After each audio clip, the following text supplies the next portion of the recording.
Okay. Welcome to episode 41 of the Giles and the Goalies podcast. We are a little special setup today just for the Rest in Peace Mike Yeo episode. He's not dead. Yeah. Oh, Rest in Peace Mike Yeo's Wild Tenure episode. Yeah, tenure, yeah. We're here in the, I don't know what studio this is. You call this the Cold Omaha Studios?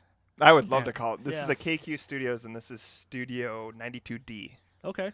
Yep. All right. Fair enough. I won't remember that, but we thanks to our guest, Tom Schreier, who writes for, did I get that right this time? Yeah, Okay. I like that. say, Hey, a lot of people mess it up. I'm not going to lie. And I was also pretty close to 3 sheets to the wind at that point. You were pretty plowed when It was a fun show. when It you was a fun mispronounced show. his name. That was it's fair. But no, we are in the studio this week, so hopefully this sounds better for everyone. Dan. Looking at you, Dan. But yeah, we're going to jump right into it because we've got a million things to talk about today. First and foremost being the Wild lost 3-1 yesterday. 4-2. 4-2. Wow. Loss I is didn't a think, loss. I didn't think Yeah. they scored twice.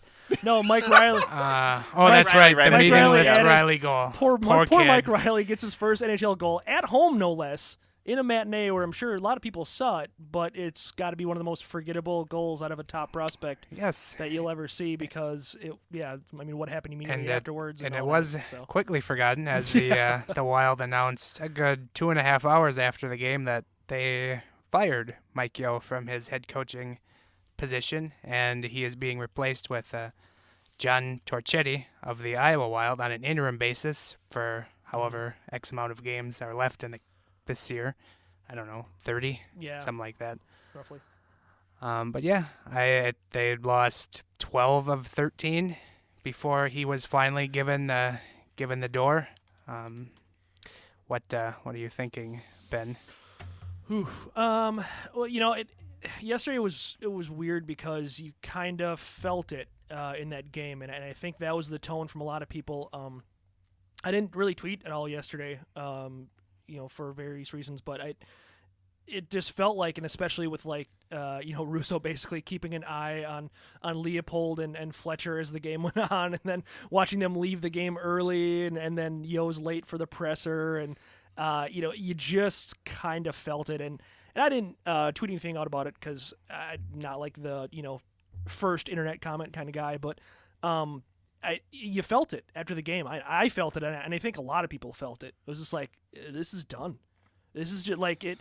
It was kind of on life support for a long time after the break. Those 6 games after the break, and then yesterday you just felt it. You just felt the life leave Mike Yeo's tenure with the Wild. It was almost unmistakable with that game, and as much faith as anybody could have, and I might have been up there with people who thought that Yeo could keep his job.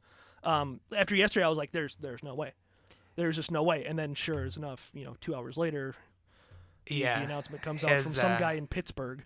Yeah. And then Russo has to text Yeo about it. Well, they probably had contact to know Fletcher and Yeo from previously. Yeah. And then that makes sense, but it's just kind of bizarre that that was the first word is some dude from Pittsburgh, and then Russo breaks it, which is, I know, maybe the first time ever that Russo hasn't broken news, but once Twitter went dead quiet for a good 20 minutes, you're kind of like, this is probably a real thing. Yep. So that's why I was quick to hit the post button on Wild Extra, because as soon as I saw that, I hammered away on a piece. And that was lightning. Can we talk about the press conference, because it was you Yes. guys alluded to it. You kind of.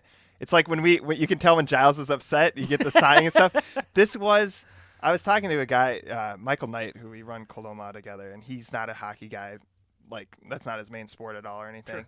And he goes, look, I watched that, and I just saw the calmness, and it was almost kind of like he knew. And look, credit to Russo for straight up asking him, hey, like, this could be your last game, like addressing kind of the elephant in the room. I thought it was funny, and I don't mean to pick on the guy, but his answer to the question, I think it was Chad who asked it, who was like, I know one of the reporters did, who was like, what changes are you going to make? And he goes, that's between me and the team. And I was like, first thought, it might not be, because you might not last the end of the day. Secondly, this reminded me, and this is the story that got me in trouble with the Wild back in 2013 when that 6-game losing streak right before they beat Buffalo. I think at the end of December, right? It was like the first game in January they beat Buffalo. It was the typical midway Buffalo game as we've gotten the last 3 seasons. And I just remember him saying, I'm not talking to the team or something. I didn't talk to the team today. And I've seen this done before. I've told this story before. Like when I was in San Jose covering the Sharks, I think they were playing Vancouver in the Western Conference Finals. And before they lost, the game before they lost, McClellan said, look, I didn't say anything in the locker room. These guys know the stakes. This is, they know what this is all about and what's at stake tomorrow or whatever in the next game. And so I understand it's the technique, but I looked and I said, this guy just doesn't know what to do. Like he is 30 in his late 30s. He had to be the youngest coach when he was hired, right? 37. There can't be many guys. He was the youngest coach in the league up until this year. Yeah. When Detroit hired Blaze Hill. He's still only 42, right? Right. Yeah. And so I looked at it and I kind of said, I think he's out of answers. And look, teams lose. We talked about it on that last podcast we did together. I think it was Bruce Boudreau when he was with the Capitals on 24/7, like made up some story. I love this, where he made up a story of like this team had a 10-game losing streak and this team lost 12 in a row or whatever. Teams go through this, and I just said, I think it's kind of unfair to him. He was hired to get young guys who he coached in Houston to the NHL level and get them into the playoffs. Yep. I loved the hire when it first happened. Really risky, which I really liked. 37 years old. He's going to take these young guys there. Started out really well. I was kind of like, well, how did you miss the playoffs when you were leading the league, in points, I think up until December. And then they had, the first annual swoon. I don't consider it that because it wasn't Preezy and Suter yet. But they had a big old swoon and dipped right out of the playoffs. But the first annual. But I looked at it and I said, look, like they have some promise here. And then I remember the day they signed him. I was outside. I think we were on the lake, and my friend was an idiot and like got something jammed up in our jet ski, trying to pull it out. And my brother comes out and he goes, this is the middle of the day. He's like, we signed Preezy and Suter. And I turn around and I'm like, I think my brother's hammered. Like, it might be in the afternoon. Yeah. But this kid is out of it. There's no way we got both these guys. And after that, I just said, look, this job description changed. It goes from get in the playoffs to win a Stanley Cup. And I thought about it in that moment. And I said, look, this is a guy who a lot changed for him. And all of a sudden, he's got to deal with the reality of a lot of people are expecting a lot of things of him. And maybe a more veteran coach would be better suited in this situation. I could have written the story better, but I just looked at it and I said, man, you got to find someone who's not going to do this. You can't stop talking to the team or stop coming up with the answers. And a veteran coach knows you got to kind of throw everything at them to get them going, basically. I think it goes very well with your story that you did recently about how they should pay attention to the David Blatt firing of the Cavaliers in the NBA. Same exact thing, circumstances changed, and David Blatt, like you said in your article, was brought in to bring an up and coming team to that level, and then all of a sudden LeBron lands, and boom, they're at that level already, and a lot more is expected of them. Same thing with Yeo here. Same exact situation, only just played out over a longer period of time, where he came up from Houston. He had brought a bunch of kids from AHL ranks to NHL, and then all of a sudden it was like, all right, well, now we need you to win a couple of playoff series, or that's not meeting expectations. And I think it's I think you were spot on with that, and that's kind of something that we've come to realize and we've brought up lately is that expectations are different, and something that I brought up in an article a couple weeks ago is that young talent that he brought from AHL to NHL hasn't really progressed since then. It hasn't gotten a lot better. Mikael Granlund, you could argue, has maybe even gone backwards from his arrival in the U.S. Charlie Coyle might be the only young player who's improved, at least, markedly this season. Everyone else is just kind of more or less, I don't want to say they're stagnating, but they're definitely not on the definite path to becoming an NHL star or superstar. And so I think it's just all those different expectations of him winning and him, making young NHLers into really good NHLers. I think all of that is just kind of the lethal mix that ended up getting them. These are all valid points. And things were problematic here in the end, but I don't think he was the whole problem. Oh, no, not at all. God, no. I was telling people yesterday, I've never seen such a complete organizational failure when it comes to a team with high aspirations like this. And just so wonderfully happened to another Minnesota sports team, so we're just a colossal failure. It just. This is honest to God. Like, I'm looking at him right in the eyes. This is honest to God, just distraught. It is destroying your soul. Just sucks the life right out of me. No, I went to a friend's place last night after all this went down, and I had seen my friend in a month, and one of the first things he led with, so let's talk about Mike Yeo. I don't want to talk about it. And then 2 minutes later, he literally proceeds to go, oh, man, I haven't seen you since I went to the Vikings playoff game. And I was like, I don't want to talk about that either. No. And then he still proceeds to talk about it. It's just like, hey, let's talk about the Twins. Wait. No, pass. No, hey, allow yourself to have some hope so that you can get crushed. Yeah, exactly. Yeah. No, build yourself up to be knocked down. The darkness has crept in. I have no hope.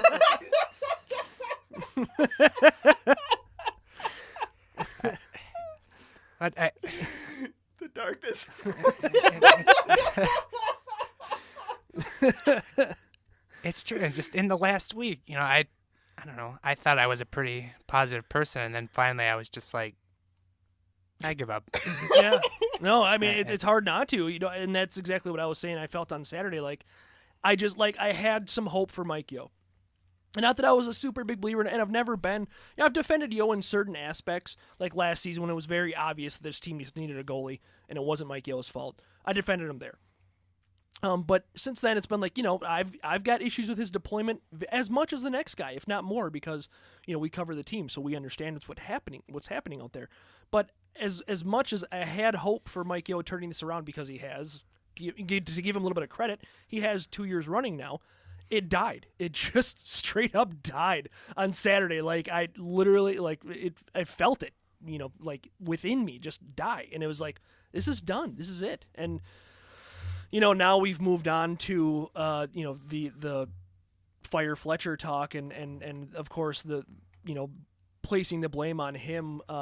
And I don't know. I feel like there's plenty of blame to go around with this team. Like I said, I wrote about it a couple weeks ago, how there literally isn't a person that can't be blamed at this point for this team and where they're at. Most notably the players. And some people have brought it up, and it was a popular narrative yesterday when obviously Mike Yeo was fired and the players all kind of put it on themselves a little bit, but it's on them, and Fletcher is a part of that as well. So I think there's plenty to go around. I don't, it's blaming it on one guy or one set of guys is I don't know. It's a little weird for me. I'll say this. Let's unpackage the fire Fletcher real quick. Mm-hmm. I think that's a knee-jerk thing. Yeah, oh yeah. My thing here is that the attention now shifts. First of all, I want some clarity on this. Did Fletcher inherit Todd Richards, or did he hire him? He hired him. So this is a wrinkle I think is important in the in this whole saga. He only has so many coaches that he can use. Yeah. Oh yeah.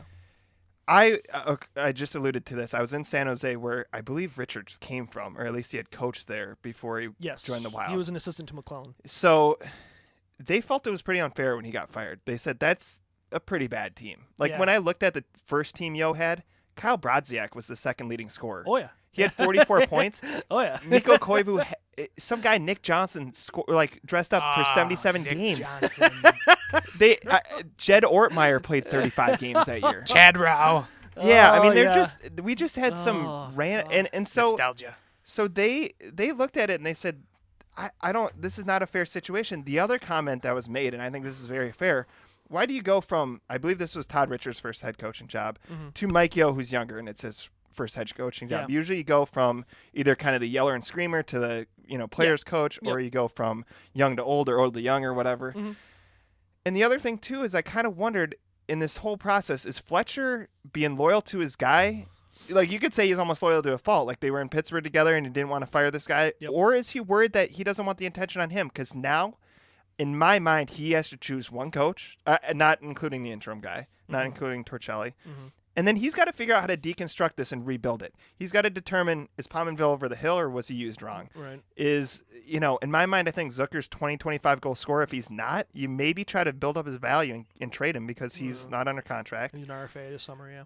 What does Coyle bring you? I think he could be a goal scorer, but he seems more big body, should win faceoffs. Like, it seems like he has a lot of intangibles and maybe can't be measured, as well with points.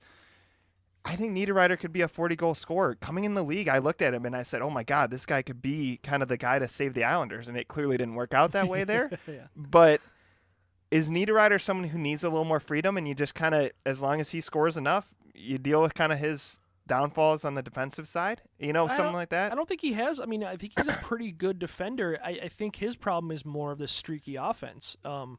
And yeah, I mean, he has a defensive lapse. I mean, it's memorable yesterday when he slid in and caused an own goal.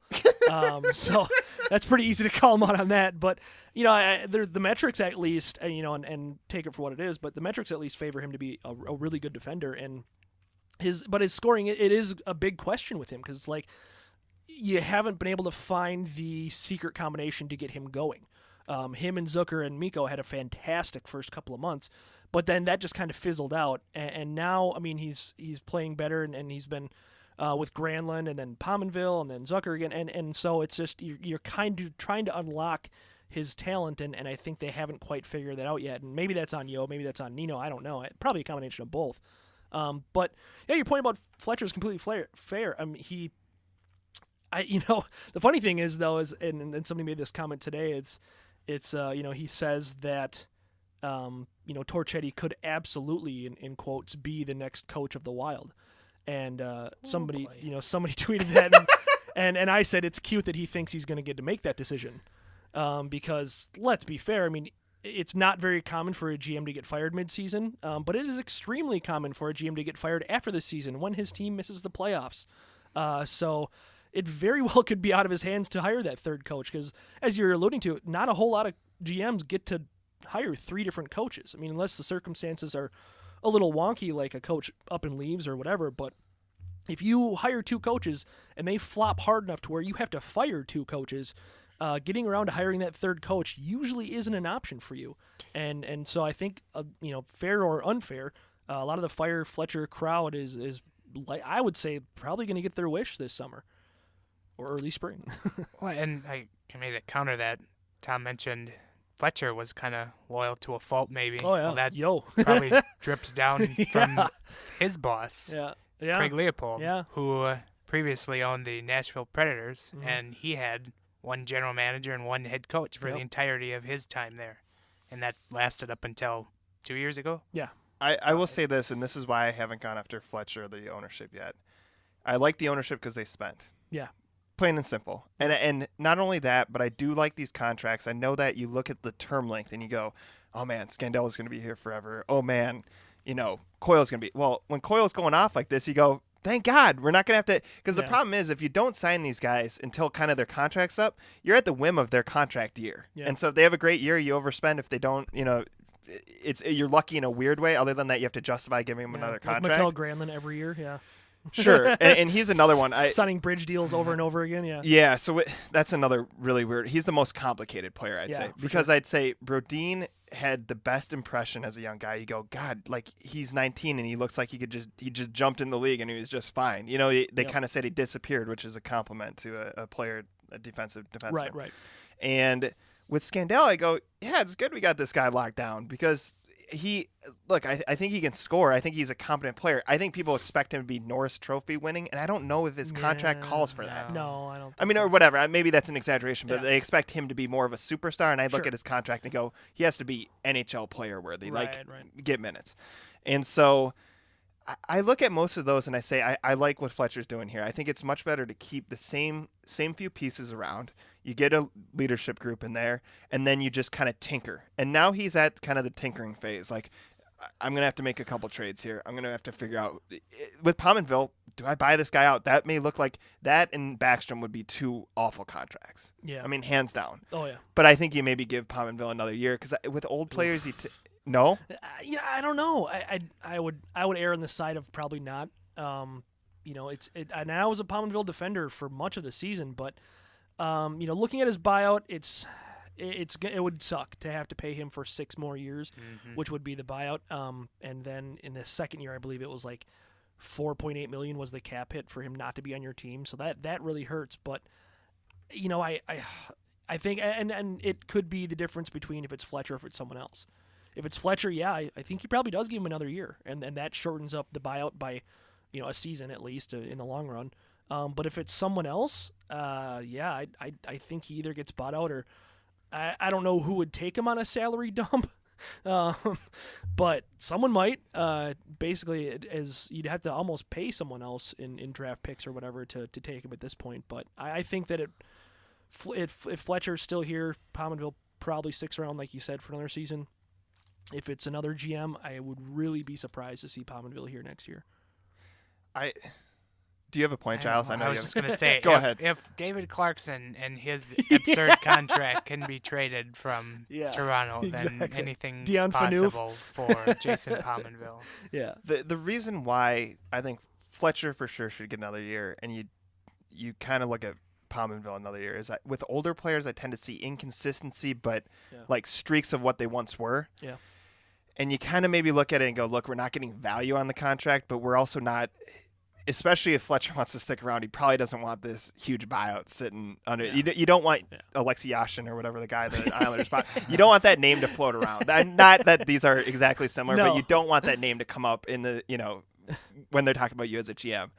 Rick DiPietro. The other thing, and going to the ownership, I'd much rather have patient ownership, and I know Twins fans kill me for this all the time too. I will too. But no, and feel free. I'm not saying I'm right. This is just my philosophy. Sure. I'd much rather have ownership that spends and is patient than creating a Cleveland Browns situation something like that where you're just constantly firing coaches. Miami Marlins. Or that's called stupidity. Yeah. Like there's no other name for that. Constantly rotating guys in and out like that is not smart. It also only buys time for whoever's higher up in the food chain, right? Yep. And so I'd much rather see patience here with Fletcher. And the other thing too is instead of saying, hey, whoever would come in next year, this is your mess, fix it. You're saying, Fletcher, this is your bed, make it or whatever. You sleep in it. Yep. And he may go, I didn't know, I can deal with this. I can figure this out. If we have to buy out Pominville, we'll do that. I'm going to make a trade here. I might trade Zucker, bring in a guy here. I'm going to try to find a center. I'm also going to bring in a coach who I think will, tap into Niederreiter, get what you can out of Granlund. Sure. And we'll get into Granlund in a second, but make all these other contracts look good, which to his credit, that's what a GM is supposed to do. They're supposed to find a coach that makes the contracts look good, kind of. Yeah. And I just think let's not, burn down the house just because of what happened this season. Look, Torchetti might come in, and what I foresee happening, honestly, is they might not get to Chicago this year. I see them get in the playoffs because, honestly, half the teams in the league get in the playoffs. You should get in the playoffs. And someone railroading them in the first round. Yeah. And it's just... maybe I'm wrong. Maybe they get past that. I don't think they get past Chicago. Having said that, hockey's a weird sport, and maybe this team turns on fire, in which case, no matter what happens here, you go, man, it just seems like they stuck with Yeo way too long this season and throughout the course of his year. Look, he was loyal to a fault, but you always have to remember Fletcher may not have wanted the attention on him. It was all on Yeo for now, and then only recently was it on him. So, I don't know. And with Granlund, I look and I go, this might be the guy that just didn't work out. He was a lot of talent. He also had concussions. We know what those do. And you can't get every prospect right. So you have to make sure then you do well by Zucker, by Coyle, by Scandella, by Brodin, by Dumba. There's a lot of guys that you can do well by, basically. Yeah, and it's still worth mentioning that from All-Star break to All-Star break, this is the best team in the NHL. With the All-Star break that just ended 2 weeks ago. So, you're only that far removed from having literally the best team in the league. And so the talent is there. And that's something that, I think that I'm kind of on the fence. I would lean slightly more towards firing Fletcher this summer than not, but I'm kind of on the fence about it. But one big thing in his favor is that, there's high expectations for this team because there's a lot of talent on this team. And that's something that I don't think can be ignored. Yeah, did he make some missteps with signing Pominville to such a long deal? Sure. And Nicholas Backstrom, it's easy to put that on him, but he was really backed into the corner with the goaltending situation at the time, and he didn't lie about Nicholas Backstrom's elbow injury this summer. Nicholas Backstrom lied about his elbow injury this past season. So I put that more on Nicholas Backstrom and the rules that allow him to do that, whatever, that's fine. But he's put together a decent team, and it's like, for all the issues that he had, and Pominville, to your point, I mean, he's shooting 4% right now. He's the lowest shooting percentage out of any forward in the NHL that has, enough minutes to even register a blip on the radar. That's the big question with him. Do you think that that's just who he is now, or is it one of those fluke seasons like we're led to believe some players have? I mean, he's only 31, he's not 37. Is shooting 4%, just who Jason Palmaville is now, or is this just a horribly bad snake-bitten year that Jason Palmaville is having? Do you say Palmaville was 31? Yeah, is he 32? 33. Oh, which okay. The only reason why I bring that up is because yeah. if you look at it like scientifically, basically, a player should be good from 26 to 32. Now, in the NHL, they say it's actually these guys tend to kick in 23, 24, 25, and it may be just wear and tear that gets you before your prime, kind of like a running back in football. Sure. But that's the only reason why these numbers concern me. Again, you guys are going to get pissed. Other people are going to get pissed. You're going to be like the people who read my twin stuff. I say you got to not like tweak out about this. First of all, you look at Mike Yeo. People have talked about, well, hey, you got him in the playoffs. I actually really like that stat, All-Star break to All-Star break, how good they've been, how much he did with a team that had nothing on it in his first year. He was 173, 132, and 44 in parts of 5 seasons. Mm-hmm. If you count losses as losses, and I'm just going to use this to illustrate, he is 173 and 176. It is perfectly justified to fire a coach when you spent this much money, put a $200 million investment essentially into a team, plus the Vanek, plus Pominville, plus this bad Nicholas Backstrom contract. It is perfectly justified. He is basically, in my mind, under 500 with a team that expects to win the Stanley Cup. Sure. So and I just look at it and I said, I think he was a perfect hire when he was hired. Once Parise and Suter came, it's hindsight's 2020. If I could do it again and I could pick one thing to change about the Wild, get him out of there in 2013 and bring in Lindy Ruff, who had coached Pominville. They were aiming at Vanek. Yeah. He's a guy who has this kind of maybe the Dallas Stars are better than I think, but I feel like the Dallas Stars are overachieving right now. Yeah. And he was in Buffalo for a long, long time. Yeah. And you know how I am. I like my people there. Don't mess with my people. No, and this is why me going after Yeo being the Yeo enemy. I go, that's so not me. I'm the only one who's willing to say it because other people are saying no. They just need to hit rock bottom and get better. And I'm like, what the hell? Maybe more to that point. You look at they had fired him this time last year when they were slumping, and then they go into the off season with the crop of coaches that were available. God. Think about that with a Mike Babcock or a Dan Biles. Yeah, I don't know that we could have swung enough cash at Babcock. I mean, this ownership, though, spends. But that's the kind of move that I would love to see. And that's something that a point that I made about firing Chuck Fletcher in my blame game piece 2 weeks ago is like, sure, you can fire Fletcher and blame him for everything. But in order to make that worthwhile, you need to bring in like an elite level front office. You basically have to outbid another team, another very successful team for their GM, like Toronto did with the whole Babcock and Lou Lamoriello coup. You need to do that. You need to go out and get the best of the best. You can't fire Fletcher and then hire, an assistant GM from a middling team and say, oh, this guy's an up-and-comer. That just doesn't make any sense. Yeah, there's no reason to do that. So if you have somebody in mind, and maybe Leopold's doing his due diligence right now. Who knows? Maybe he will this summer, but if you have somebody like that teed up where you can outbid another team, bring in a front office who is doing extremely well. I think of like what the Cubs did bringing in Theo Epstein, or what the Dodgers did bringing in Andrew Friedman. You do that kind of move, that's fine. No. I'm fine with that. No? No. I didn't say no. I just said now. Oh. Consider this, though. Toronto's a weird team that can be bad and still attractive to people. Oh, because the money. And you're talking about market Dodgers and Cubs. No. I don't think we're that market either, and that's why I don't think it's going to happen. No, and I want to caution against the poor old Minnesota. We can't win here because it's, we're small little Minnesota. Minnesota can't win. This is what kills people like Giles, right? You brought the darkness to Giles, all right? These kind of people bring the darkness to Giles. So my only point here is I think with a mid-level, and that's exactly what Minneapolis-St. Paul is, a mid-level market, you want people you trust in. And this is, again, why Patient Tom is coming out here. I'm saying, look, I think Fletcher, this may be a case where he evaluates players pretty well. I also like his mentality of he has never – you have your coach – taking a hockey stick over the boards or not talking to the team, or that dude turns more red than any human being I've ever seen. And maybe I don't know what it is about him, but I'm just like, dude, you need to like calm down. But like Fletcher is the opposite. He always seems kind of this calm, patient, again, maybe to a fault, but patient guy. I think if you have something like that, you have something good.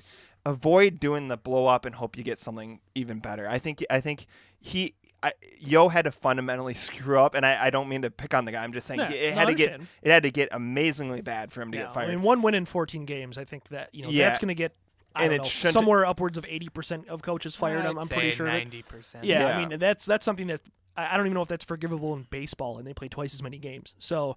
Yeah, I think one win in 14 games will get anybody fired. So on the flip side, I would much rather have Fletcher deal with his own problems here, deal with his own contracts, and show us confidence. Like, hey, look, I know what I'm doing, and he's never going to throw. He shouldn't. He should never throw his coach under the bus. But like, he's never going to throw his coach under the bus. But kind of do a, for lack of a better reason, kind of justification of it was the coach, not me, and I'd much rather see him deal with his own problems, because otherwise you always just have someone else passing the bill on to you, right? It's just like and that's not going to work. And I just think I want to see Fletcher with a veteran coach, and what he has to give up here is Yeo. I think was very progressive minded in terms of Fenwick, Corsi, advanced stats, possession play, like everything I've read about him, and I'm reading national stuff here. The NHL level writers say he's pretty smart, maybe one of the smarter coaches in the league. I think he was not a good person manager. I think you can't convince a few of the people that write blogs that he was interested in Fenwick and Corsi or anything like that at all. That's weird. I can show you the articles that I read. And no, again, I don't doubt that. Yeah. And I think you're right. And obviously the whole hiring of AC Thomas and the War on Ice crew is a huge, huge step in towards the Wild basically saying, yeah, we're all in on this whole stats thing. But yeah, I think that was the big frustrating thing about Yeo, is that his player deployment didn't necessarily match up with those advanced stats.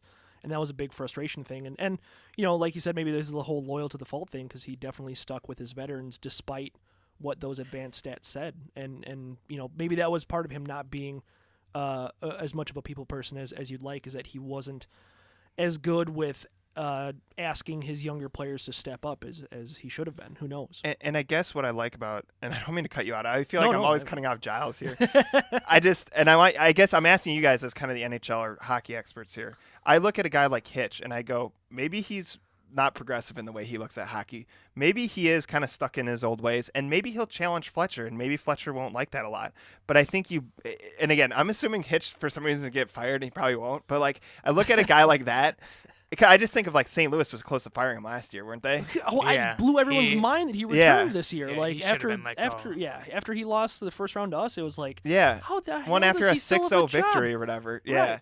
And so I look at him, because again, this is a guy when San Jose, I feel like they advanced past St. Louis, and that year they went to the Western Conference Finals, or it was maybe the year after. But I remember him in the press conference, and again, just talking to the St. Louis writers, the guys he knew best. And it wasn't the Tortorella, like, don't coach my team, kind of being a jerk to the press.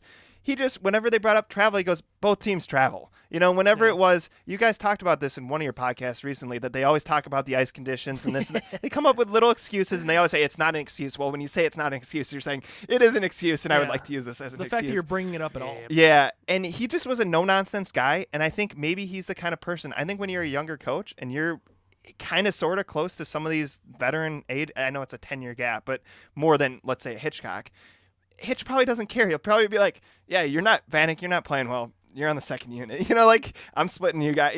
Instead of this kind of Mike Yeo, where I think he understands how hockey works, and then when he feels like he has to make changes, he all of a sudden starts shaking up the lines and all of a sudden creates kind of unnecessary chaos. This is something I noticed, and I was just like, at a certain point, you need some kind of rhyme or reason to what you're doing. It can't just be change for the sake of change. And I saw that a lot, I feel like, here. And it drove me nuts. Maybe more to the point of Ken Hitchcock, should he be let go? And I was going to kind of interject with a couple of other coaching options who could be out there, but like mentioning Ken Hitchcock, and you have these young players who kind of need to be molded into much better NHL players. Yep. Maybe something people kind of forget about is when he was brought into Dallas, he kind of molded a very raw Mike Modano, turned him into a very elite two-way player, and that is why Dallas went on to win the Stanley Cup, is because he got the very best out of Mike Modano when he needed it. I think here's what I'm learning with Yeo. He was very good at his own job. He was very good at get these AHL guys ready to play in the NHL. Yep. And I think that's my guess is he'll either go to like an assistant, he'll get another job, and I believe he'll be a head coach again in the NHL. Probably a much older. Pittsburgh. Yeah. I do agree. Yeah. But I think he'll be an assistant. I think maybe he'll go back and kind of go do something you did well, kind of to get your confidence back and to get back to what you were doing well or whatever. And I'm sure he will look back and evaluate and say, what went wrong when I smashed a hockey stick against the board? What went wrong when I stopped talking to the team? What went wrong in each of these slumps? What could I have done differently? And look, 52-year-old Mike Yeo maybe is more willing to stand up to the veterans and say, look, I might create some, chaos in the locker room. We'll deal with it. We need to do what's right on the ice. Yep. And in some ways you can't fault him. Look, Jaromir Jagr was brought, and I understand very exceptional that he could play at this age, but brought in to kind of be the veteran guy with all these young guys in Florida. Yeah. You think about it, he's older than Mike Yeo. You know what I mean? And of course Jaromir Jagr can't be sitting around being like, and it's not his job, but like to be like, yeah, you should not be on the first line or whatever. You know what I mean? Right, think about it.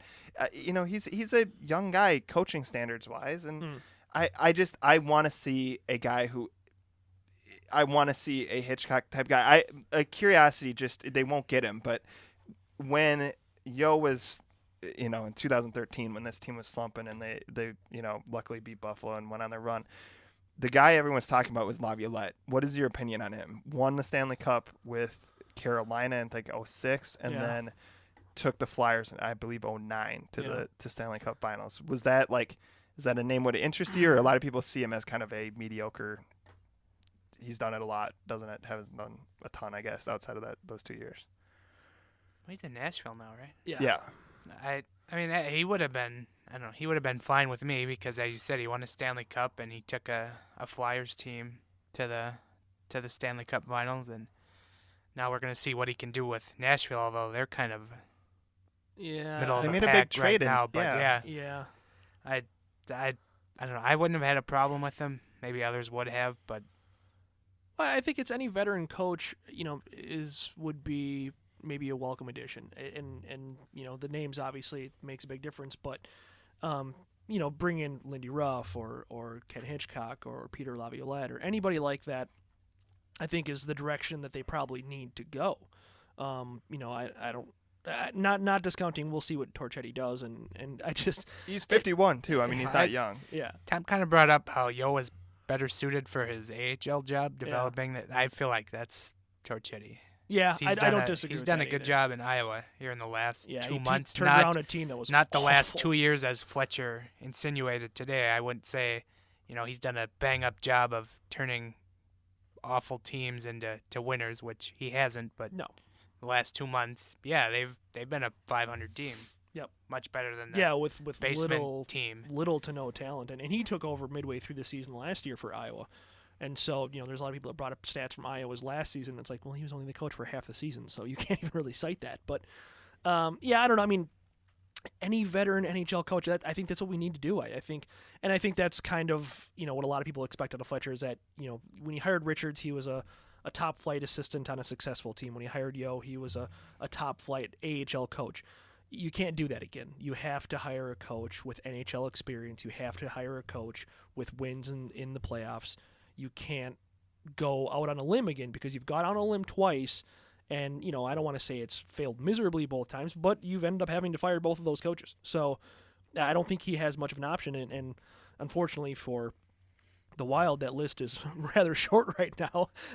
But right. I mean, it is what it is. I would say this: Fletcher probably couldn't have hired the guy he can hire now back when he made the move with Yeo. I mean, who wants to coach like Brodziak and old Heatley? I would agree. What I mean? Yep. And so I think he has to leverage that a little bit. Yep. I think that, honest to God, I think Minnesota, outside of a Toronto, Detroit, Chicago, maybe these original six or maybe even like an LA that's doing pretty well. Outside of that, it has to be an incredibly attractive job. You have Parise Suter. You have a very patient ownership.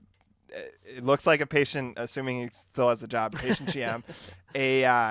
A fan base that is very engaged. Yeah. And I think it's kind of along the lines of, if you do it here, you're doing something special, because it's not, people will bring back, look, they lost hockey, all the history with, even the high school and the college ranks and all that. And you have to do it right too, because the Wild, it's so funny. You walk in the arena, you're reminded, oh yeah, there's a lot of hockey I could be watching outside of this. Right. You know what I mean? I could go watch some NHL caliber players play for $5 at Braemar Arena or whatever, or I could go and watch, go to Amsoil, or I could go to watch the Gophers or whatever. So, it's one of those things that they got to get it right, and I think this is kind of a critical moment. I like it that it's on Fletcher now because, and again, I'm not taking a shot at Yeo, I'm just praising Fletcher here. I'd much rather have it in his hands, and I want to see what he can do kind of when he's under the microscope, because really the other coach isn't. The other coach, I think, would get it, if this goes horribly wrong, he would probably get another job somewhere else, because they'd be like, well, yeah, whatever the Wild saw in him when they hired him, we see the same thing. We're going to disregard a Wild team that maybe was just, I just, the sad truth about all this is all that excitement that you got when you signed Parisi and Suter, it's gone. Yeah. I mean, at this point, you can't ride the excitement. Yeah. You got to show up right now. It's turned to angst, really. I mean, and it's killing Giles. Darkness, man. you've put in 3 years basically, and you've just, I mean, I've seen this on Twitter where you just set the team back 3 years essentially. I mean, we're right back where we started when we signed Parisi and Suter. I don't think we're that bad off. I think the young core of this team is a lot better off than they were 3 years ago, but not by a ton. I mean, a lot of those kids were already up at that point, and they were already, doing their thing in the NHL, which is pretty much all they're doing right now. It's not like they're succeeding a lot more now than they were 3 years ago. Look at Brodin, look at Granlund, look at, it's essentially the same team. But yeah, to your point earlier, I think it's a very attractive job right now. Like we said, the best team in the NHL from All-Star break to All-Star break.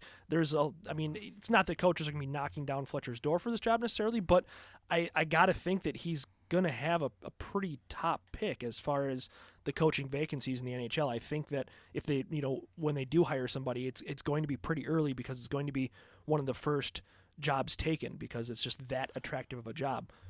What does Torchetti have to do to get it? Make the playoffs and, well, win the whole thing. Beat Chicago. Win the whole thing. I mean, beat Chicago. What if he beat Chicago and get into the Western Conference Finals? I think if he wins, if he gets in and. But if he loses to Chicago outside of maybe a Game 7 situation, no way, right? Yeah, I would think so. And I don't even think. I mean, make the playoffs is the. I mean, I'd hate to. They're going to make the playoffs, right? They're going to be like an A seed and get whacked. I mean, I honestly don't. They're 5 points out right now, and there's, I think, 28 games left. It's like that. They're getting closer to the bottom than they are the playoffs. I mean, they really need to go on. I mean, last year was an absolutely epic run, and they need to replicate that, which is so hard to ask. I mean, what they did was, I think, historic in a lot of ways last year. They need to literally duplicate it in shorter amount of time, and that's crazy. They're like 4 or 5 points behind where they were at exactly this point last year, which is a pretty decent hill to climb. And the Central is equally as tough as it was last year. I mean, Winnipeg is down there in the cellar, but they're not a bad team. They're a team that can beat you on any given night. So I don't know that they make the playoffs. I mean, I think the stats, I believe it was Thursday, said they were like 56%.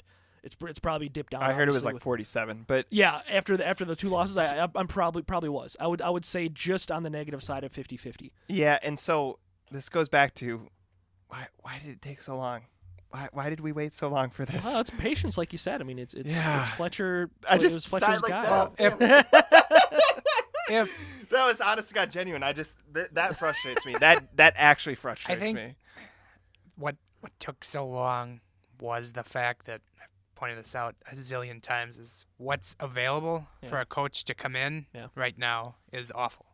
Like, I don't want a Randy Carlyle or Guy Boucher to come in here for 3 years and make things worse. And that's why I kind of think he waited to see if Yeo could right the ship, and clearly he didn't. And then now he'll have just Torchetti coach out the rest of the year, who has a little bit of different philosophy when it comes to handling players than Yeo did. A little more of a, I'm going to tell you like it is kind of guy. Yeah. Which is exactly what they needed. I'm not saying him specifically, but that attitude. Yeah, absolutely. I agree. And so if Torchetti can get something out of these players, then maybe Fletcher can take that and go, okay, so I need a guy who's going to get in your face about things, and maybe that can be the answer we need for next year. Thank God Torts is already employed. Oh God, I not even lying. I know a kid, Danny Ryan, the guy, he's going to be in here at 9.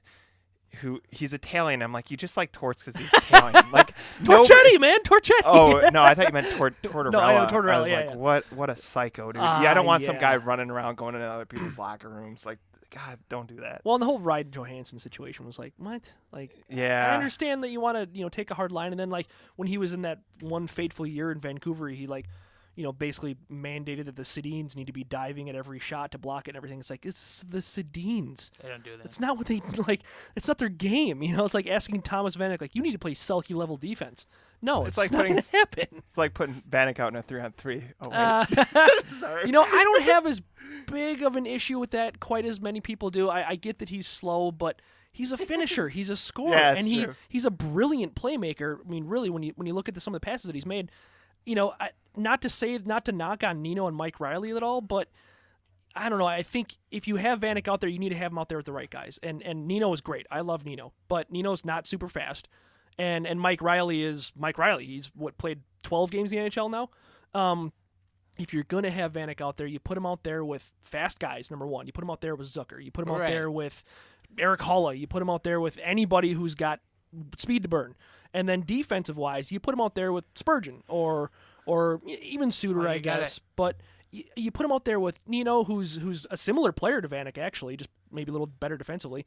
And you put him out there with Mike Riley, who's playing, like I said, like his 12th game in the NHL ever. So I think that was a setup to fail kind of thing, and obviously one of the very valid criticisms of Mike Yeo. Vanek was kind enough to toss Riley under the bus after that goal. Well, it was just a misread. It was just a misread on Vanek's part, where he threw the puck towards Riley because he thought that Riley was streaking down the boards. Riley holds up and changes, and is that Vanek's fault ultimately? Yeah, but I mean he just misread what Riley was doing, and that's not Riley's fault either, but it just happens. And then obviously the bad change, and that's not the first time we've seen a bad change in overtime, so everyone wants to dwell on it. But I don't know, and that's just one of the many problems that plagued Mike Yeo. It's like it looks really bad that particular situation happened to him, but I wasn't upset with Vanek being out there in 3-on-3. I mean, it looked terrible the way that went down, but you could do much worse. I guess I don't have a problem with Vanek being out on 3-on-3. It's just the players that weren't getting out there at all. Yeah, absolutely. And that's like I said, part of the problem. It's like when you're Eric Hall's not out there. When you're 1-10 in overtime and you don't try anything new, well, and it's this is if I want to boil down into a sentence, my problem with Yeo is he made changes, and when he made them, didn't make a lot of sense. Like sometimes it was changes to make changes, and there's a big difference between making changes and finding answers, and I know that's ultimately what he was trying to do, but I go back to it may not be his fault. They're just, if you're Ken Hitchcock, I look at all these Western Conference teams, LA as an older coach, you have Quenneville in Chicago, you got, I'm trying to think of who else has had success. You've got Hitchcock, you've got Ruff, you've got, Arizona. All those Tippett's done really well, you know, and that's, there's a lot of really good coaches in the Western Conference. All those guys have just experiences that they can draw off of and ways to find answers. And the funny little thing about all this is sometimes you just make it up, like Bruce Boudreau. You know what I mean? Well, Boudreau is a great example of that. I mean, that guy, that NHL 24/7 with that season with the Penguins. Going to the Winter Classic, that was amazing. That made me really like Bruce Boudreau. Yeah. And not just because he dropped like 13 F-bombs in a matter of like 60 seconds during an intermission, but it just, it showed you kind of who he was and what of his team thought of him and stuff.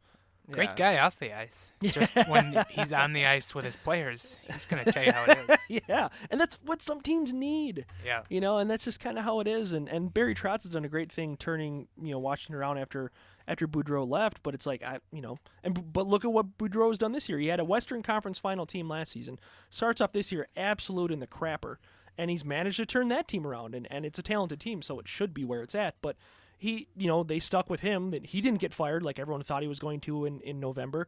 And look where they're at now. They're in a playoff spot, and I wouldn't want to face them in playoffs. That's a good team. I'll be over here cheering for Anaheim to miss the playoffs or get bounced in the first round, so he can be fired. And so he can coach here. I think he'd be a great fit here. It's tough to want to hire a guy who's been fired from 2 pretty high-profile jobs recently, but. He's an exact guy like Tom's looking for. He's a little bit of a screamer, and he's a veteran guy who's been around the block and knows what to do. I think to his, kind of in his defense for at least the Ducks team last year that went to the Western Conference final, 'Cause they lost in 7 games. Yeah, to Chicago. Yeah. There's no shame there at all. No, and that's the thing. It's like the Chicago Blackhawks were clearly going to win the Stanley Cup because they somehow managed to beat a very good Ducks team with 4 defensemen. Yeah. Because they dressed 6 defensemen, but they were only playing 4. David Duncan Keith David was Rundblad running wasn't out there getting for 40 minutes. Yeah, he was suitoring basically it. showing up Brian Suter every night. So I got a couple questions for you guys. Yeah. Parise and Suter, do we worry about their primes, or are those guys that you think will be good into their 30s? Well, I mean, we brought up how hurt Parise was last week, and then he proceeds to have one of the best weeks he's had all season. As far as he fired like 16 shots in 3 games or something like that. Yeah, I mean, there has to be some concern with them aging, and that kind of goes hand in hand with Suter's minutes. I mean, he's with Spurgeon and Brodin out, he's logging 32 plus minutes every night, and it's like, let's stop like that. 8-9 years. Yeah.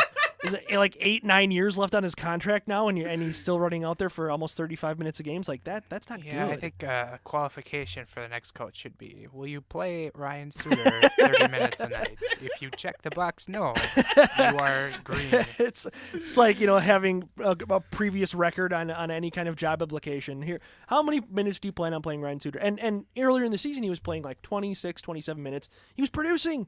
He was scoring on the power play. It was like a white rhino. You were getting power play points out of Ryan Suter, and he was playing less than 30 minutes a game. It was freaking amazing. His minutes shot up, and his production goes down. Yeah, it's not surprising.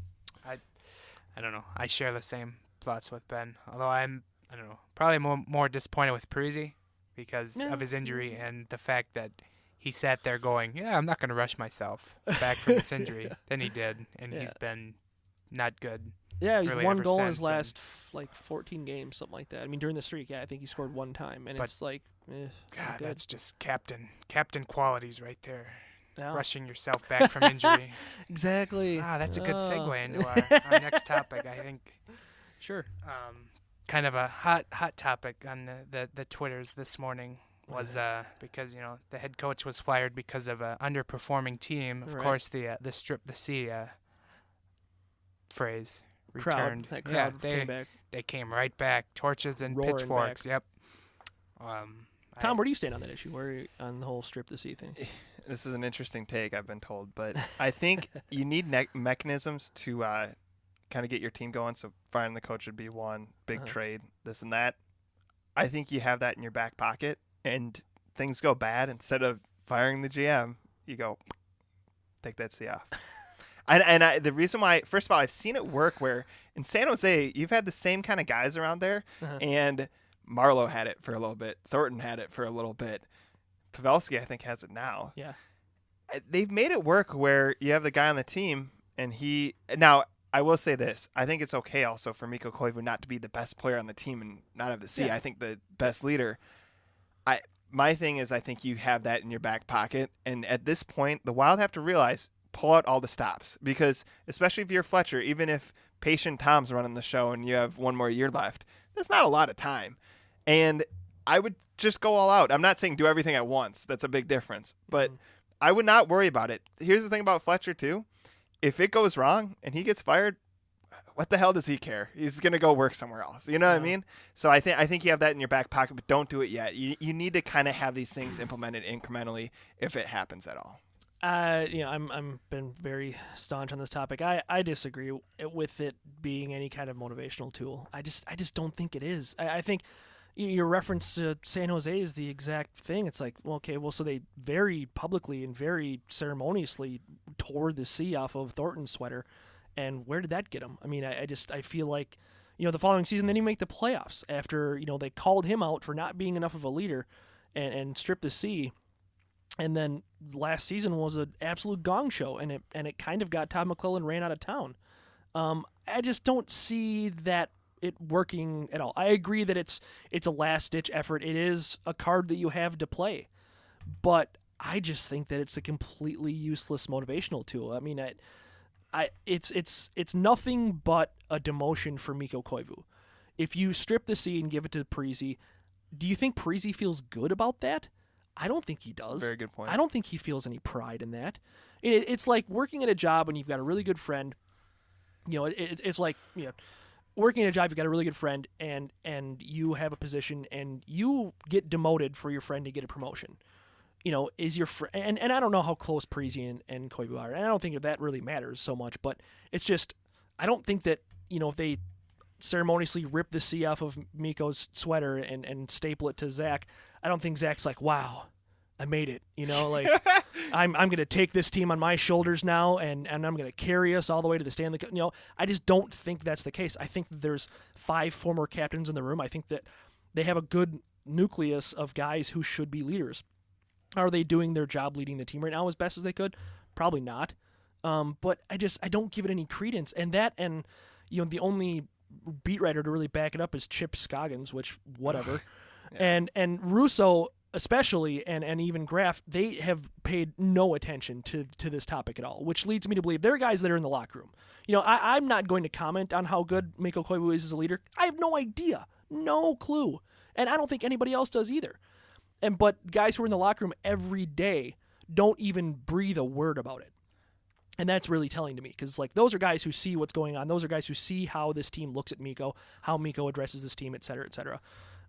It seems like if there was a change that needed to be made, they would know. To your point, what was the last? I'm trying to think. It was a milestone goal for Parisi. I feel like it was his 30th goal. This was 2 seasons ago. Or last season, I suppose. And we asked him about it. We were in the locker room at the time. Yeah. And I forget who. I think it was Jess Myers. But someone asked him, hey, what do you think of the milestone? He goes, nah. Yeah. I didn't keep the puck. I was like, that's maybe how he sees the seat. I'm talking about more. You just kind of use everything at your disposal at a certain point. I'm not. To be clear, I'm not advocating they strip it from him. Sure, I'm just saying. Sure. No, I understand. I'm not. It's not off the table for me. Yeah. That's what I'm trying to say. I don't know. I wouldn't put it past a coach who comes in. Oh no, next not at all. year I think it's very possible that it happens. All right, I want to see what you guys can do. I want to see who's a leader here. So he does that. But and if it's like that, where a coach comes in and says everyone's at the ground level, earn whatever. I'm fine with it happening that way versus somebody comes in and says, Mikko, you suck. You're done as the captain. I agree. Something I kind of thought about earlier today was when Mike Yeo was first hired, one of the first things he did was he flew out to Finland in the offseason and visited with Mikko Koivu, his first interaction with him. I don't remember exactly what they really went over, but you're just like, maybe that was just Yeo saying, yeah, this is your team. Yeah. Do whatever the hell you want. But I don't know that it's a do whatever the hell, because he's kind of let Suter and Parisi run roughshod over him too, very publicly, where Suter has chewed him out and then subsequently got what he wanted the next game as far as pairings, and Parisi too. It was reported, Parisi and Yeo talked in the hallway for 15 minutes. The next day, Parisi's on a line with Pominville and Granlund again, like he feels comfortable. So I think that, that's just kind of plays into it, where it's like, it doesn't matter. The Parisi and Suter have plenty of pull in this locker room. They don't need a different sweater patch to determine how much influence they have on this team. And it's a point that I'll always bring up, and I hate to do it, and I don't hate to do it. I love to do it. But if Parisi wasn't Minnesotan, this wouldn't be an issue. I'm just going to say it. I'm sorry. And I know there's a lot of people that might disagree with me on that, and maybe there are some people who honestly don't feel that way. But if Parisi was French-Canadian like his father... If he was from Moose Jaw, Saskatchewan, exactly, no one would give a flying hoot about it. And it's like, I love Parisi as much as the next guy. His game is incredibly admirable. You love him as a player. You really grow to admire this guy, and I think he's a very good leader in this hockey team. But just the fact that people want to strip the C's because he's from Minnesota, it's peak hashtag one of us is what it is, and it just kind of drives me nuts. I will offer one comment on that. I think when you hear it from the media, it's because of this. They all kind of have a different leadership style, but Koivu is a little bit more direct. I remember him specifically saying, "Hey, you're only talking to me because I'm not scoring points," and I kind of wanted to be like. Not to be like I'm not a hockey expert or anything. I'm just a casual fan or whatever. But you're supposed to score points. That's part of your job. Yeah. And so I don't know. I mean, you're not an enforcer. You're not a defenseman. You got to score points. And I think that's what kind of pisses people off here is that he's very direct and he does not care about being quote unquote accountable to media. No, and he's stoic. Now, which I think is a great quality to have. This is why I like their leadership group. You have kind of that, like almost kind of stoic and at times kind of a jerk. Yeah. And then you have Suter, who is willing to kind of go out there, and he always talks it back, but he will be like, we need leaders, and kind of rip everybody. Yeah. And I think it's good to have that. I think Pominville is more of the lead by example, which doesn't help when you have 6 goals. But and that's not a shot. I'm just being honest. It's nice when you're scoring 30 or even 18. It works. Right. And Parisi's kind of I'll be the team spokesman. I will be there when they're losing to explain what's happening, what's going on in the locker room, so that you guys, if you're having a bad day, can just get the heck out of here. Who is the 5th one? I'm trying to remember who the other. Vanek was a captain in Buffalo, yes sir. Not a C captain. Like no, he was. The C. What? He shared it with Steve Ott. I don't take that seriously. That can't be made up. That's so. I'm not joking. So true, and it is so funny. Vanek, I see as more of I play hockey. I'm not saying he was like the best captain ever, but he was a former captain. After Vanek's comments today, you're just like, he was a captain on a professional hockey team. The one line Russo quoted him as saying where we have enough players. I like the line where he's like, we're not just happy to get in the playoffs. Like, we have a talented team. I think that's true. Whether or not that's the situation they're actually in. Like, look, it's so funny to me that people kind of get on him about like Leopold and stuff about being like, we want a Stanley Cup. Like, what else do you want the ownership to say? Hey, we want to get the second round and lose to Chicago. Yeah. We're happy with that. You don't want him to say that. He does all he can. He spends the cap every year. So there's not much more he can do. It's just up to the hockey operations department to put a winning team out on the ice. Yep. The coaching staff, Do you, and I know a lot will change, but where do you see him next year? Like, give me a range. Where do you think this team will fall? Oof, there's a lot of variables. Let me use. We're gonna use patient Tom theory here, and Fletcher's the GM, and you tell me the coach and where they're gonna finish, or what kind of coach if you want to kind of spitball it. I mean, if they bring in kind of a yelling and screaming in your face kind of guy like a Boudreau, I don't know. It would be difficult to see them not make the playoffs. Yeah. Because Boudreau can get the very most out of every team he's coached. The only time he's missed the playoffs is the year he got fired in Washington. Yeah. Say they are able to bring him in, then maybe make a trade or two in the offseason. Then, I think playoffs can be back on the table next year, but I would probably think it would be a fringe playoff team still. Unless something major happens to the roster, I can't see them being a top team in the West. Right. As good as this team is, like we said, best in the NHL, blah, blah, blah. There's just not many all-stars on this team. Suter and Dubnyk made it because, every team had to be represented. And I think Dubnyk deserved it, much to the chagrin of a handful of loony people that hate Dubnyk. But it just...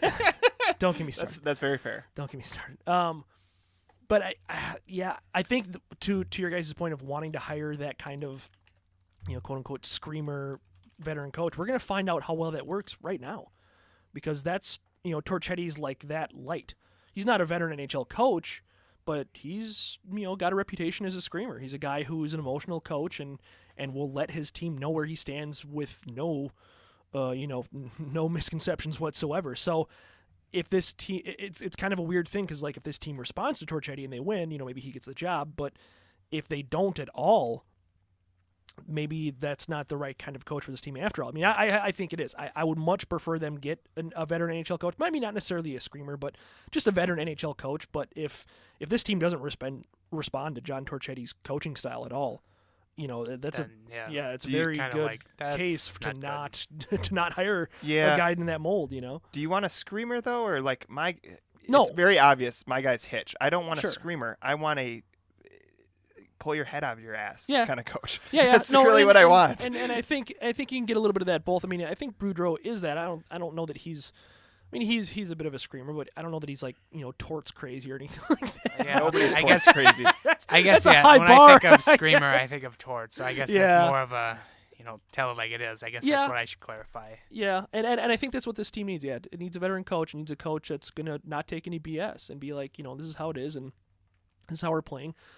System-wise, I don't know. I mean, a lot of people, of course, they want to hear, oh, we're gonna have an offensive system. That was the whole thing when Todd Richards came in. We're gonna be Sharks East.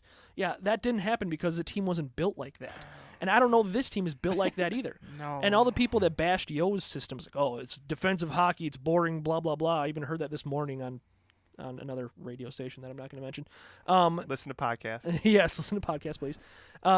It's just like, well, this team's got a bunch of defensive players. Right. It's not the worst thing in the world to have a team that's mostly built of players who are very much two-way players to run a essentially two-way system and take what goals you can get. On the occasional odd man rush. And that's not a bad thing to have a good defensive system. No. And that's what Chuck Fletcher has been trying to build here, Yeah. is a good defensive system. It just, I don't know, this year it just horribly backfired. There's nothing you can do about this, but Fletcher was hired in 2009, right? So 2009-10 was his first season? Mm-hmm. Yes. Was his biggest mistake not just bottoming out and trying to get, like... Well, I think that's kind of what he was going for. But you ended up with 9. Here's my thing on that is, I think he wanted to do that. This is just my theory. I think he wanted to do that, but I think there was some pressure from ownership to put a somewhat competitive team out there still. Because that's when Leopold came in at to the same run time, right? to get ticket sales. Because the Wild still went into I think it was finally 2011 when their sellout streak ended. Yeah. So I think he was like, you need to put a somewhat competent team out there, whereas he probably would have just wanted to strip the team down and get top draft picks for a few years and build that way. Right. That's not how it went at all. Because I always wonder with the argument, like, they don't have the bona fide star. First of all, I don't know if Niederreiter's there, but he can be like whatever the notch below is. I truly believe that's his upside, and maybe I just read into him way too much as I think he's an all-star too, yeah. My thing is, look, Pittsburgh has Malkin and Crosby. Yeah. They've won once. Right. Detroit's won with stars, but stars they homegrown and found in the later rounds. Yep. I don't remember Boston having just like a killer star when they won. They have good players, but was there a Kane on that team? No, I mean, but like you said, they have a lot of Boston all-stars, and at that time, I mean, they had, Chara was very much in the peak of his career at that time. Tim Thomas was a Vezina winning goalie at that time. They won because Tim Thomas took them to the Cup. That was a Jonathan Quick type situation where same thing with LA recently. They won their 2 That's cups. what I was going to ask. And they don't have a superstar in their team. And Andrzej Kopitar is maybe one of the most underrated players in hockey, but I mean he's not Steven Stamkos. He's not he's not Patrick Kane, Jonathan Toews. He's good. He's really good, and a lot of people don't recognize it. But I mean, they won those cups because Jonathan Quick suddenly became invincible during the playoffs. Because my thought here is we focus so much on Kane, we forget there's other ways to win, and it's not just Kane. Like that team is really damn loaded. good. I mean, Toews is, I think, better than Kane. There's an argument made best player in hockey is Jonathan Toews. Yep, absolutely. That's what I say. I would buy into it. Yep. If you start a team with one player in the league, who do you start it with? I'm gonna answer with Jonathan Toews. Yep, I would actually agree. As much as I love Ovechkin or Lundqvist. This is my thing is let's all stop tweaking out. Like the most obvious thing you can say is, hey, well now it's on Fletcher. Now Fletcher's on. Of course he is. Yeah. Like of course he is. But let's not tweak out just yet. Let's see Fletcher and an experienced coach. And the weird thing is I feel like he got Yeo not because he was looking for a style of coach, but because he thought he had a dynamite guy, and he might be right. Mike Yeo round 2, like in his second head coach job, might be a killer coach, and it's going to drive a stake into every Minnesotan's heart because this is what happens, right? He's going to be the David Ortiz of Stop hockey looking coaches. at me. No, it's totally on Giles. But he might have had, I think you look at it and you say, look, he took his chance with him. He gave him every opportunity, and now let's just bring in a guy who's got experience. Again, I just don't think Torchetti is going to be the guy, but let's bring in a guy in the offseason, get the best they have to offer there, and give Fletcher a year to kind of tinker and do his thing. And God, I just look at it and not to use Zenon Konopka as my source, but he's not wrong when he says, look, there's a lot of really good players on this team. Yeah. And Hoppy got their wish. Hoppy's bouncing around now. Just a golden tweet or two last night on this. Yeah. Well, and to your point about keeping Fletcher around for at the very least one more season, if you bring in a new GM, what are they going to do with this team? I mean, we've talked about how much this team is between a rock and a hard place, especially when it comes to the salary cap. You bring in a new GM, and that's a point that I made too in my blame game piece a couple weeks ago. It's like, what are they going to do? Okay, so they're going to buy out Pominville. Then what? You still have Suter, you still have Parisi, you still have Koivu, you still have Vanek for one more season, unless you want to buy him out too, which I don't necessarily agree with. But you still have a lot of guys signed for a lot of money for a long time. So again, like I said, I'm very much on the fence about Fletcher. If you can go out and get an elite GM, I think you do it. But other than that, yeah, I mean, there's not much else another GM is going to do with this team. What are they going to do with this team? I mean, if you're GM for a day, what do you do? And everyone's going to say buy out Pominville, but okay, then what? Then you've got a team minus this. You've got this team minus a guy who's a 30-goal scorer and just having an absolutely horrific year. That's it. Does that make this team better? No. I mean, if it does, marginally at best. So it's like I said, I'm very much on the fence.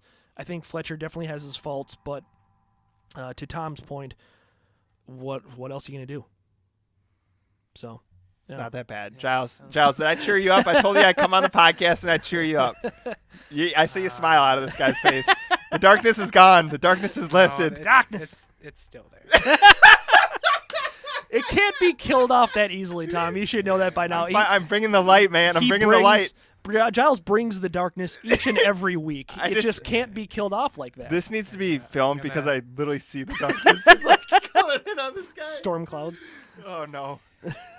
Yeah, if there's any light that crept back in there, it's going to go away later when I join the 5-minute major. Oh, yeah. Good luck with all that. That'll just kill all Can I talk about, because that's your podcast where they swear? Yes, that's This is such a small beef, but a small beef I have with Mike Yeo. Uh-huh. You're about to get fired. You kind of know it.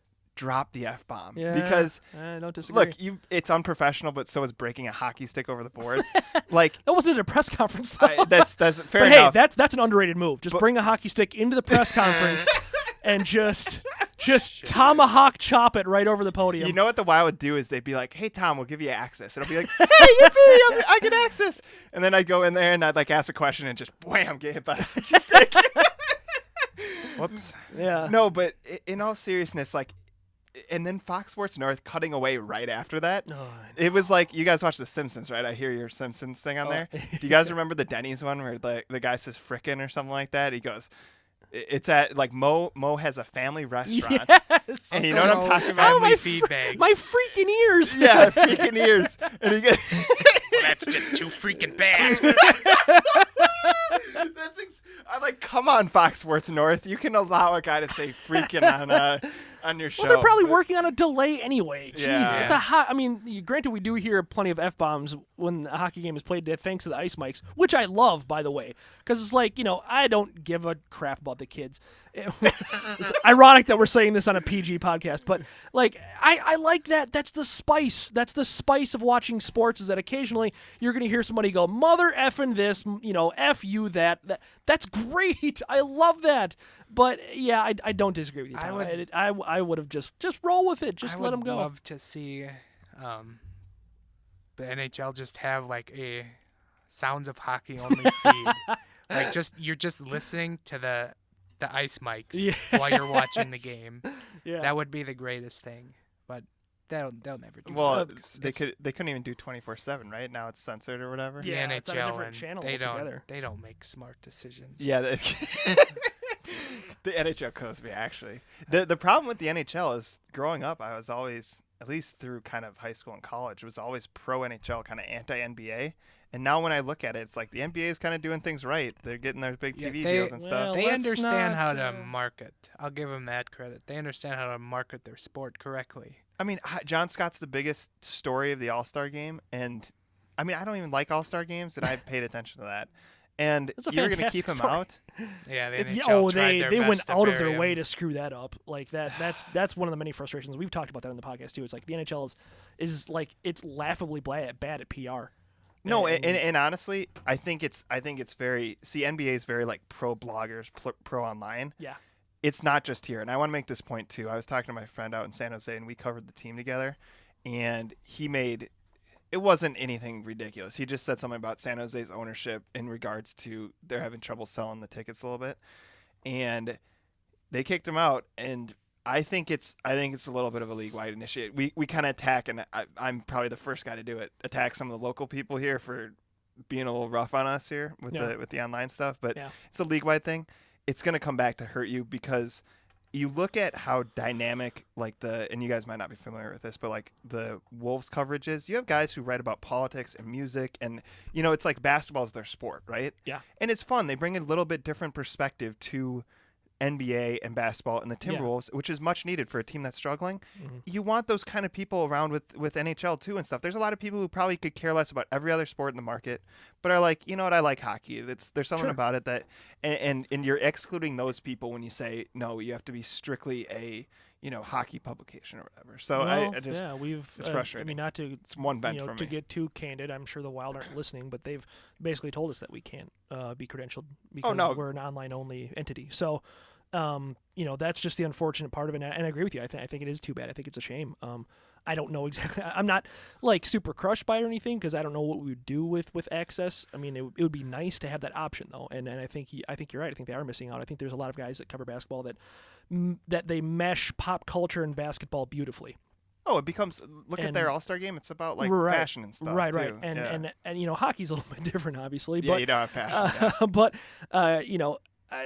we don't get the opportunity to do that, and I think there's a lot of Wild bloggers who do a fantastic job even outside of our site, and nobody gets the opportunity to do it. And then there's some guys who have screwed it up, and I understand missing opportunity there. But I think they could if they just vetted the right people and just let in certain people. I think that would be for the better. People, The thing is, I think what you got, and I'm not just saying this because I write for the site and read you guys' stuff, but if it's done right and you have the right, because ultimately the source has to vet it, really. Yeah. And I don't mean to go on this rant. We're doing this at the end of the show because people probably had tuned it out. But for people who want this inside stuff, I'll give you a little bit of it. It's like the people who would benefit most is your guy who breaks down film, and I always forget his name, Lipinski or whatever. Yeah. Because he can go in and ask the players, hey, this is what I saw in film.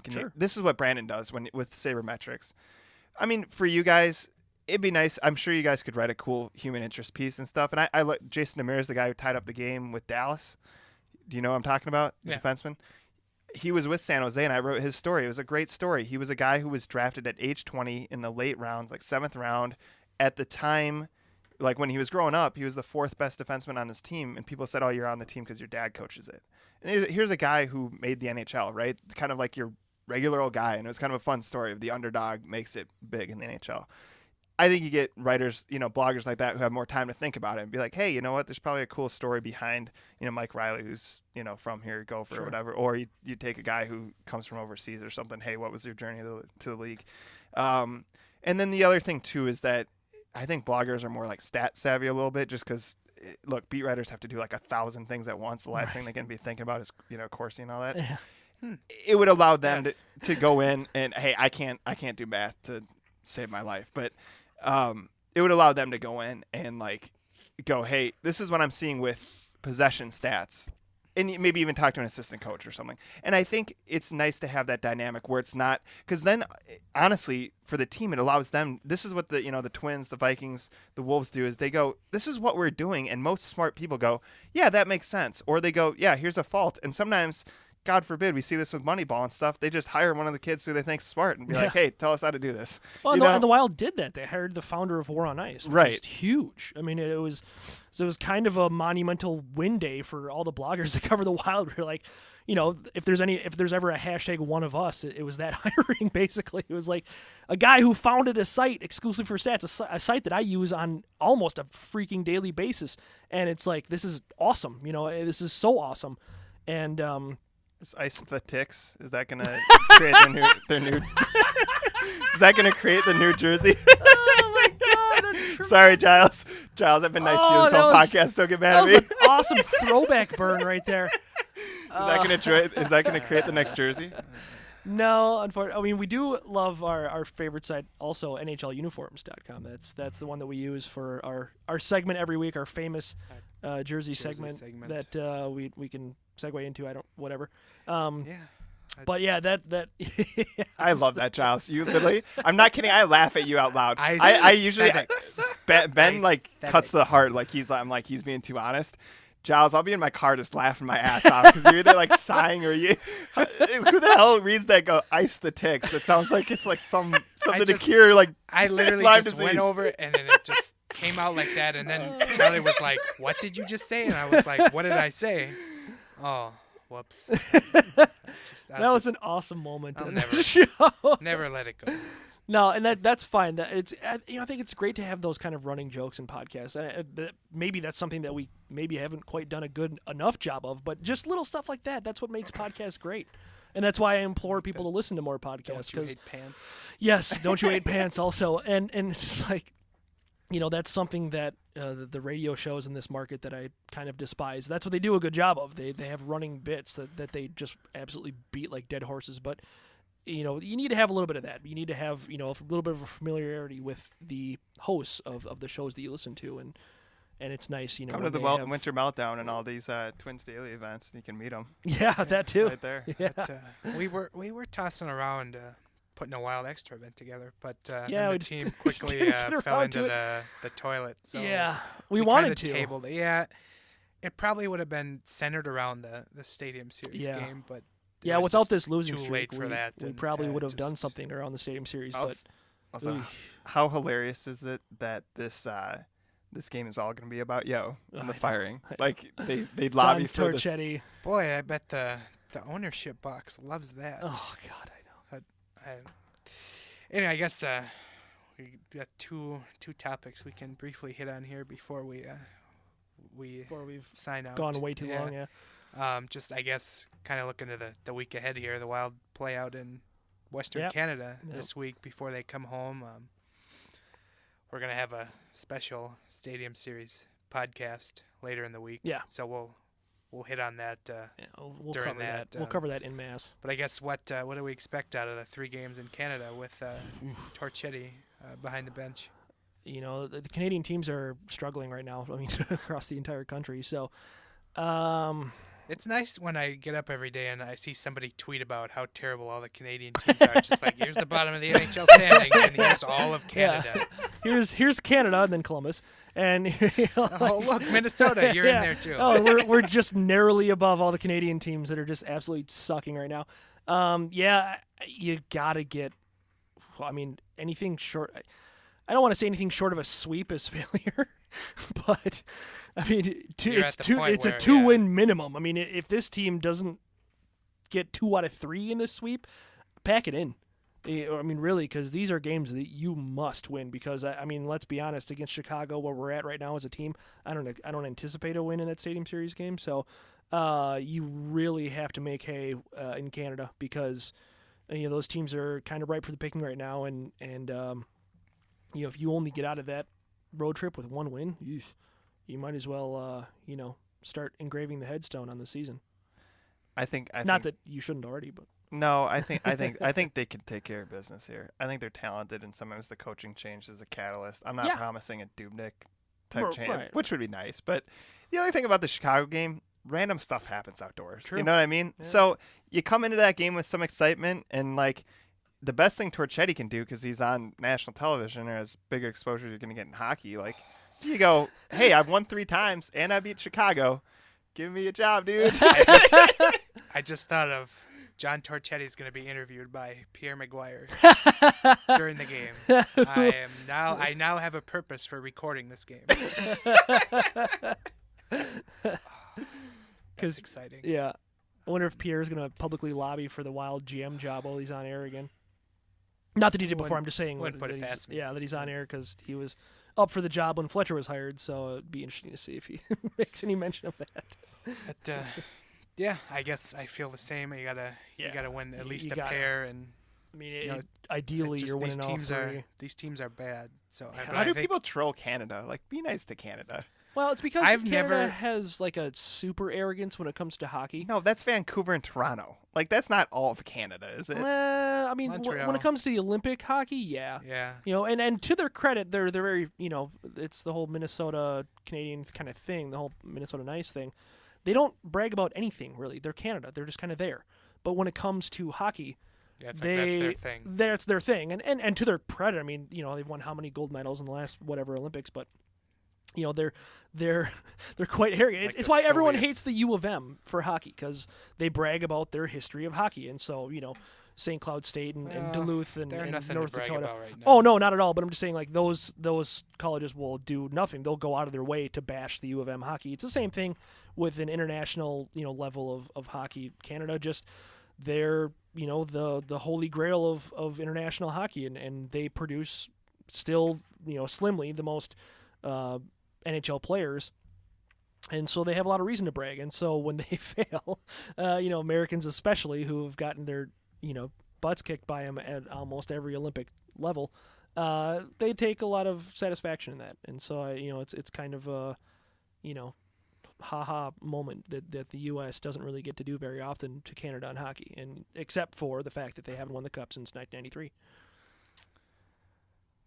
And then I guess our last topic is our famed Yes. jersey discussion. Let's and lighten the mood, we because forgot which one, so we're just gonna guess that it was Calgary. I'm pretty sure it was.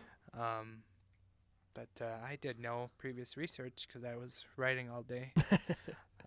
So I guess I'll let you kind of lead it off with. Well, the good and the bad. luckily, without your research, they haven't really changed much. I mean, they've used the exact same logo the entire time they've been there. And, they've only gone so many ways with the logo surrounding it. I really liked their classic look, their 80s look. I thought that was a really good look. They kind of got a little 90s on us. They had a black jersey with a fire-breathing dragon on it, which was goofy. But, and right now it's like, I think they're all right. Not the best jersey in their history, but definitely not the worst. I think the ones with like the horizontal or the diagonal lines and stuff, those were kind of nasty. 95 to 2000. I don't understand why you just need to throw like a random diagonal line into your jerseys, but I think they're doing all right now. The C is black. They're using that as kind of their secondary color instead of red and orange or red and yellow like they were before.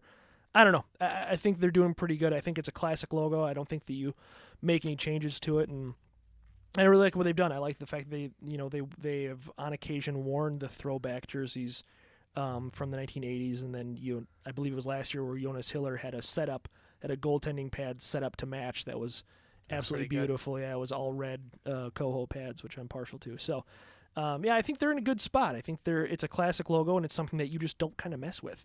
And even though they've modernized it maybe a little bit more than I'd like, I still think they're in a pretty good spot as far as their whole setup goes. I like the old ones that look like Atlanta. And the only reason why I know anything about the Atlanta Flames is I had interest in a job when the Thrashers existed out of college. And I had talked to someone out there, and I was like, I need to know the history of it. They moved that team there because they were worried the WHA was going to have an Atlanta team. And they're like, we need to have one. Yeah. And sadly, I think Atlanta's just not only not a hockey market, it's just not a great sports market, to be honest. Like, it's notoriously bad. Yeah.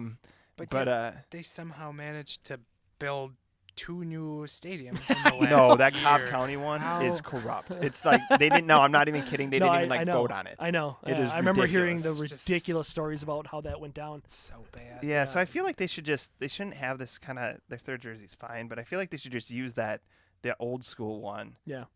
Because I wouldn't want it every day, but I do like it as just kind of a to have it in your back pocket. You know what I mean? Yeah. It's like firing. Well, apparently they don't really use it a whole lot. I mean, right now they've got with the Calgary script is their third jersey right now. Which is like, it's just so very meh. I can't even comment, but whatever.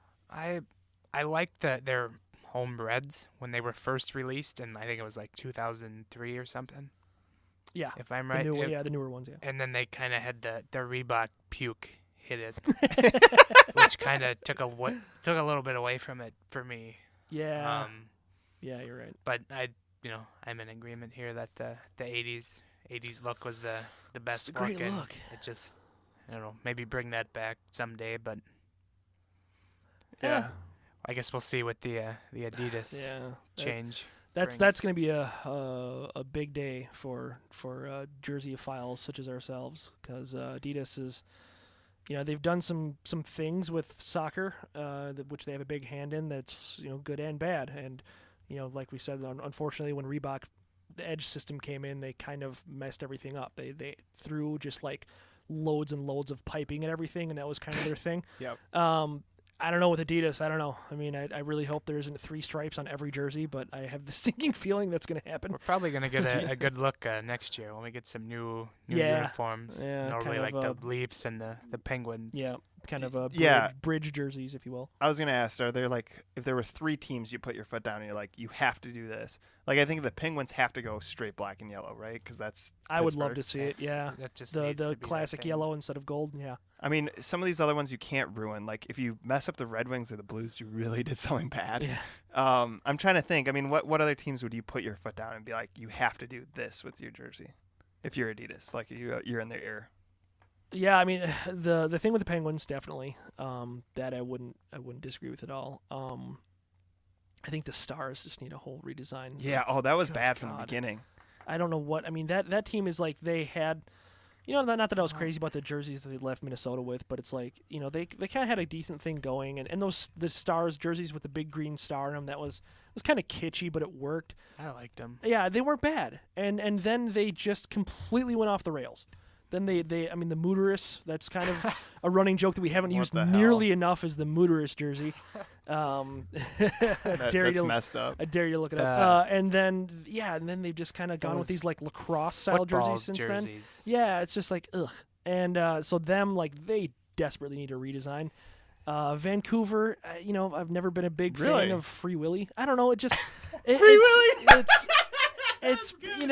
don't know. It's just like.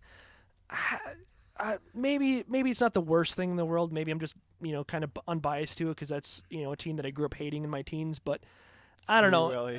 Yeah, that's good. I like that. I don't know. It just I like the color schemes. Like I like the blue and so I guess I wouldn't mess with that. But they brought out the flying skate jersey last night, and I think it's that's a good. I like that one. I think it was a good look. What about the stick though? Like not the classic C with the stick. Yeah, that's a good. That's my favorite part of the playoffs. Is when Vancouver gets eliminated, the stick gets changed to a golf club. That is funny. It's a putter. That is it's good. Fantastic.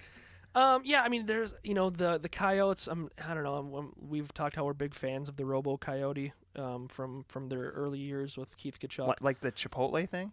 Yeah. No, I'm with that. And it was Southwestern, but it was kind of in your face about it, which was total 90s. But the thing they have now is this. I mean, it looks like the Coyotes like being put down or something. I don't know. It just the whole weeping puppy thing. I'm not big on that logo, even though I get it's howling, whatever. Nashville.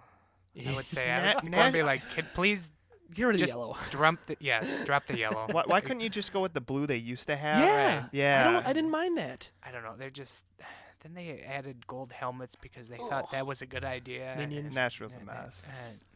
I'm with you. The Coyotes, and I feel like the Arizona or the Diamondbacks did the same thing. God. Yeah, the old Diamondbacks were sweet, dude. Yeah. Randy Johnson and Schilling era. Yeah. And then now, do you see the stuff they did now with like the weird diamond pattern and stuff on the? No. They have a jersey for every day of the week. Yes. Yeah, they do. They redesigned the complete unit this year, and the Arizona Diamondbacks are going to look flat out ridiculous this season. They're doing some stuff that's. Can't wait to watch Zach Greinke pitch in those things. I know. Hey, it's $1 million or $1 billion TV deal. You have to look good. Yeah. I mean those. I mean I wouldn't. Mess I'm with... going to give you a shout out. Washington should just go back to the old one they have. Yeah. That's what we talked about last week. Yeah. It was. Yeah. I totally agree that. I mean, I get that this is an updated version of that, but it's like you didn't need to update it. It was perfectly fine the way it was.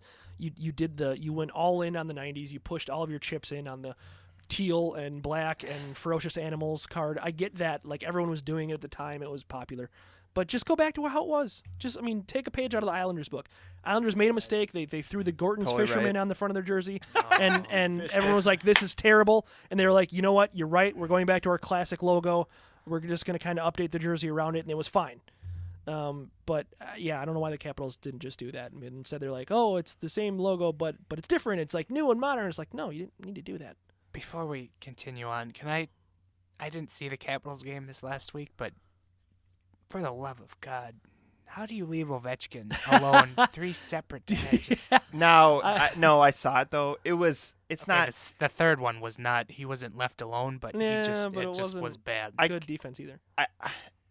I think it was a little fortunate on his. Now, good players use good fortune. Yeah. And I go back to the argument that they're like, well, the Wild got unlucky in that the luck will turn around. I'll tell you this. Gamblers Anonymous, when you call them, and you're like, hey, I've been playing a lot of, poker or whatever. I've been playing a lot of 21. I've been following the rules, but I'm in debt. They're not going to say, yeah, keep gambling. Like, that's not what they say. They'd probably be like, change something. I think with that Washington game, they got a little fortunate. Even TJ Oshie, I remember him saying kind of in the intermission, being like, this is not how we normally score. Having said that, I would know where Ovechkin is at all times. Even when he's on the bench, know what seat he's sitting in. You know? Right.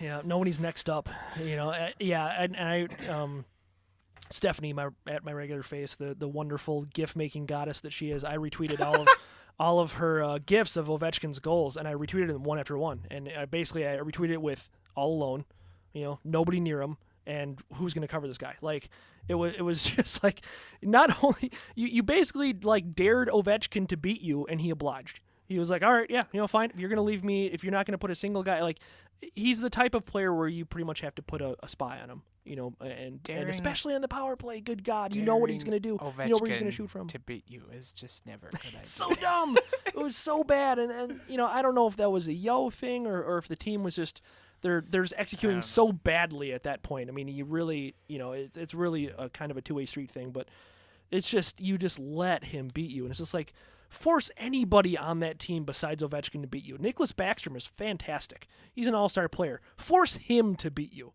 and I think you've got a pretty decent shot at winning the hockey game. You force Alexander Ovechkin to beat you, and he's going to beat you. It took me about 5 seconds to realize you were talking about Nicholas Backstrom of the Capitals. Nicholas Backstrom of the Wild. The one that plays he's hockey a fantastic still? player. He's an all-star. Make him beat you. Yeah, because I'm so notoriously pro Nicholas Backstrom. He'll beat you by eating up your salary cap. Yes. Yeah, eating all the catering up in the press box. Yeah. Oh no. That's what he's eating right now.